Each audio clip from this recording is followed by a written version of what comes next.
안녕하세요. 대형 멘토 신범철입니다. 오늘 알아볼 기업은 KD캠이고요. KD캠에 대한 이슈, 그리고 현재 주가가 어떻게 흘러가는지 한번 같이 살펴보도록 하겠습니다. 지난 시간에는 KD캠이 어떤 기업인지 한번 간단하게 살펴보는 시간을 가졌었죠. 하지만 지금처럼 KD캠의 주가가 지속적으로 하락을 하고 있는 상황에서 다시 한번 상승을 하기 위해선 어떤 이슈가 필요한지 우리가 생각해 볼 필요가 있습니다. 근데 결국에 이런 미래에 대한 이슈를 파악하기 위해서는 KD캠이 과거에 어떤 이슈로 상승했었는지 우리가 생각을 해봐야 되겠죠. 결국 이런 과거의 이슈를 알아야 미래에 대한 이슈를 생각이라도 한번 해볼 수 있는 거니까요. 그래서 그런 KD캠의 상승했던 시절을 보게 된다면 20년도 한 3, 4월 달부터 21년도 12월 달까지 9,300원에서 23,000원까지 급격하게 성장했던 시절이 있습니다.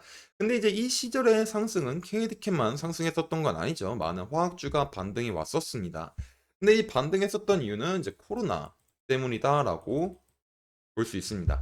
결국에 이제 이런 코로나가 나왔을 때는 전방 산업들이 가장 많이 위축됐었다라는 거 여러분들도 다들 잘 아실 거라고 생각합니다.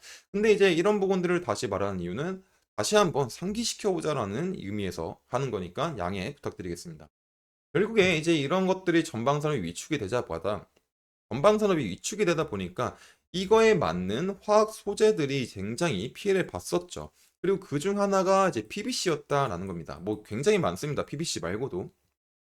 근데 이제 KD캠과 PBC가 어떤 상관이라고 보면은 KD캠은 이 PBC 자체를 생산하는 기업은 아니지만 이 PBC를 조금 안정화시킬 수 있는 안정제에 대한 사업을 하는 기업이죠. 그러다 보니까 PBC에 대한 수요가 감소를 하다 보니까 KD캠에 대한 안정제 역시도 수요에 대한 제한이 생겼다라는 겁니다. 하지만 이런 코로나 대한 상황이 조금 진행이 되다 보니까 어떤 시대가 도래를 했냐 보면은 언택트 시대였다는 거 다들 기억하고 계시죠? 그럼 이 언택트 시대로서 수혜를 봤던 것들이 뭐냐면 일회용품, 전자상거래 배달이 발달이 되게 되면서 뭐 일회용기나 이제 배달 용기, 그리고 또 다른 이제 플라스틱 용기들이 굉장히 많은 수요를 입었죠. 결국 이런 수요의 증가와 또 다른 거는 이런 팬데믹으로 인해서 의료 부분에 대한 중요성이 굉장히 강조가 됐습니다. 그러다 보니까 이런 일회용기나 의료 부분에 대한 수요가 증가를 하다 보니까 이것들을 만들 수 있는 PVC가 일정 부분 사용에 대한 것들이 증가를 했다라는 거죠. 그러다 보니까 이제 KD캠에 대한 안정 제한 수요도 같이 한번 증가가 됐다라고 한번 보시면 될 것 같습니다. 사실 이제 뭐 이런 부분들은 전반적인 화학주에 대한 얘기이기 때문에 엄청나게 깊게 들어갈 이슈는 아닌 것 같아요. 하지만 여기서 조금 더 추가하자면 이 PVC에 대한 사용을 우리가 한번 생각해 보겠습니다. 이 PVC가 어디에 사용되냐면은 결국에 이런 파이프, 출입문, 뭐 창문이나 건설 부분에서 많이 쓰일 수 있고 또 이제 생활용품을 보게 되면 인조가죽 이런 부분에 많이 쓰일 수 있는 소재입니다. 근데 그렇기 때문에 결국에 이 PVC는 건설업이 조금 상황이 나아지면은 같이 수요가 늘어나는 특성이 있다라고 볼 수가 있죠.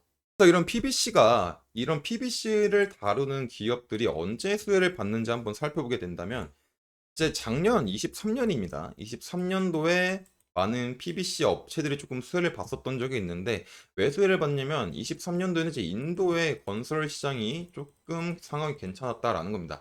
그럼 왜 인도의 건설 시장이 좋았을까라고 보게 되면은 인도 같은 경우는 현재 지속적으로 인구가 증가하고 있는 추세죠. 근데 이런 인구가 지속적으로 증가하는 것뿐만 아니라 많은 인구들이 이제 대도시로 몰려들고 있습니다. 그러다 보니까 이런 대도시에서 이 많은 인구들을 수용하기 위해서는 도시에 대한 인프라가 구축이 돼야 되겠죠. 그리고 이런 도시의 인프라로서 한 부분이 바로 이제 주택 창출이다라는 겁니다. 그래서 이런 주택 창출에 대한 수요가 늘어나다 보니까 많은 PBC 업체들이 수혜를 같이 봤다라는 것들도 이제 한 예가 되겠습니다. 그리고 이제 그러다 보니까 인도에 대한 건설 시장에 대한 관심도가 커지다 보니까 이로 인한 PVC에 대한 수요가 증가하게 되고 이로 마침 KD캔처럼 이 안정제를 만드는 기업들이 수혜를 볼 수 있는 환경들이 점점 마련이 되고 있다라고 볼 수 있을 것 같습니다. 그래서 일단은 뭐 이런 부분들에 대해서는 제가 이제 다음 영상에 조금 더 자세하게 설명하도록 하겠습니다.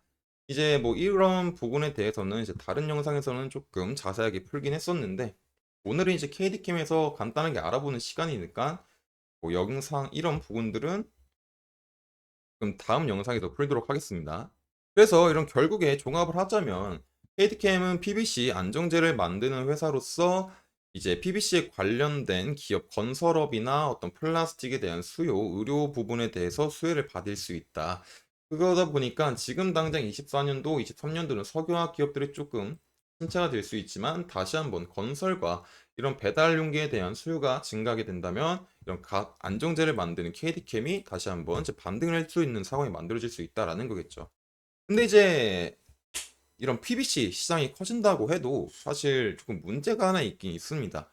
그 공급 과잉에 대한 문제인데 그런 부분들도 우리가 한번 살펴보면 좋을 것 같습니다. 그래서 이런 부분들은 다음 시간에 하도록 하고 지금 뭐 주가에 대한 흐름을 잠깐 살펴보자면 케이트캠이 이제 지속적으로 이제 하락을 하다가 다시 반등을 조금 해주고 있는 상황에서 이 반등을 이어나가고 있을까가 굉장히 중요해 보일 것 같은데 아직까지는 이제 이평선들이 모여 있다 보니까 뚜렷한 추세가 나오고 있지 않다라는 거죠. 그러다 보니까 이제 어떤 시나리오 생각해 볼 수 있냐면 이런 박스권을 조금 형성하지 않을까라고 생각해 볼 수 있을 것 같습니다. 그래서 지금 당장은 제일 중요한 거는 이런 횡보성 모빙을 보일 것 같은데 이 횡보성 모빙을 보여다가 다시 한번 이런 12,000원, 13,000원, 12,700원 부분들을 돌파를 하고 다시 반등을 할지 한번 살펴봐야 될 것 같습니다. 하지만 아직까지는 뭐 이런 부분이 나오려면은 시간이 조금 걸릴 것 같습니다. 그래도 뭐 차트적으로는 크게 할 얘기는 없을 것 같아서 여기서 멈추기로 하고요. 추가적인 이제 이슈에 대해서는 제가 지속적으로 확인할 예정이니까 KDCam에 관심 있으신 분들은 제 영상을 시청해 주시면 감사하겠습니다. 이상 대면 멘토 신범철이었습니다.